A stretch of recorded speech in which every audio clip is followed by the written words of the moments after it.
Okay, this is episode 8C. If you hear a noise in the background, it's the cicadas. They like to chirp a lot at this time. What we're looking at here is the real meaning of Genesis 5. Bishop Ussher did understand, and so have a lot of people since, that Genesis 5 is important, even though it's very boring to the normal reader. But what they mistake is the kind of importance that it is. God is going to demonstrate His rules for time in Genesis 5 forward. So once you plot out the dates that He gives, and they are dates, they're measured in years from the fall, when you see those dates and you plot them, you see God's rules for time. Now, people used to know these rules, but in the last 2,000 years or so, that information has been lost,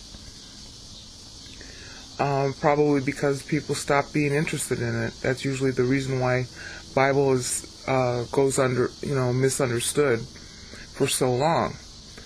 So now we're going to show what the Bible's actually saying about Genesis 5 and the rules for time. Because all I did is I took the Bible information and plotted it here in this worksheet named Gene Years XLS. And you can see that in the top of the screen. GENEYRS.XLS. And you can search on Brainout with that name and you'll get it. Now, what are the rules? Before I even get into how you use the worksheet. The rules are really very simple. Somebody, every 490 years of history, must be super matured or time ends. Now, there are really two sets of criteria, but we're going to deal with the simple one first. Every 490 years of history from the fall forward, this right here in cell A13 is the fall. We call it Year of the World 0 in the worksheet, but it's measuring from the fall. Now, the fall occurred in 4106 BC, which you can tell when that was when you plot the dates the Bible gives you. You have to plot them all to know this. And that's what I did. This worksheet goes all the way through 2007 AD. But just get the idea of it for now. Year 0 is the year of the fall, and that is 4106 BC. That's in cell E14. Hope you can see the cursor very well. So the year of the world is 0 at that point. Now, between that point and right here, 490, which is in cell G19, you should be able to see it on your screen in full screen. Between 0 and 490, there must be somebody alive who supermatures such that God will grant, due to that person's supermaturity, in that person's name, God will grant the entire world another 490 years to live. If there is no such person, time ends. Now, let's assume somebody gets granted, and I'll tell you who it was in a minute. Once that grant occurs, then there is an additional 70-year voting window for those who have believed in God as He was then revealed to vote for maturing. They're not mature as the person who got the award, but they're voting to mature further, and there must be sufficient votes for that also, or time ends. That's the basic reason for the flood. But I'll get into that when we get into the flood. All right.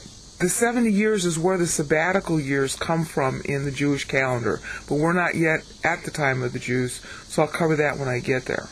Just get the idea. First, somebody has to mature enough in a 490-year period for God to grant them to grant a 490-year extension of time for the whole world to live. Secondly, if that extension has been granted some individual, and it can be granted to more than one, but it doesn't extend the time. It only makes it better. The time is nicer. But if at least one, then time extends.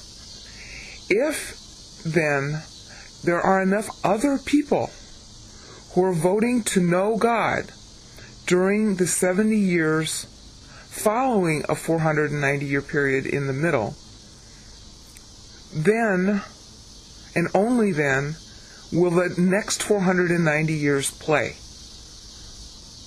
All right? That's the criterion. And now we're going to go through, well, first I'm going to go through how to use the worksheet. But this worksheet will show you the actual Bible people the Bible tells you about and these criteria and how they work. But you can't know them. You can't know this doctrine unless you plot the dates the Bible gives you. And that's why we don't know, because nobody's bothered to do that. I wouldn't have bothered either, but God kicked me. I'm not going to tell you why he kicked me or how he kicked me now. Let's keep to the topic. Okay, next up, let's go through how you use the worksheet to make it easier to navigate. If you put your mouse on cell A2, you will get a note. Well, you would get a note.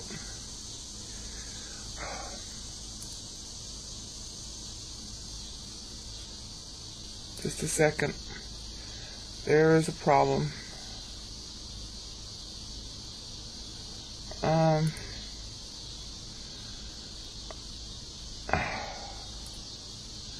All right. I'm sorry, that was a glitch with the machine. Okay, if you put your cursor on cell A2, see the note that suddenly appears? Okay? That tells you what I've just said about the criterion for granting time. It's a summary of this doctrine.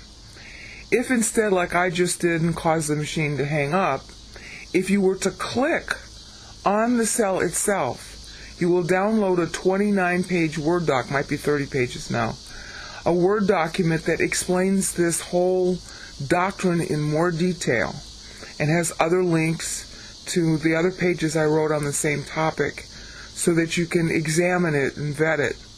Because this is not known in Christendom, you're going to have to test it. And besides, that's good for your spiritual life. Even if I were lying to you, it would be good for your spiritual life. But to prove that it's true before God, you have to vet it.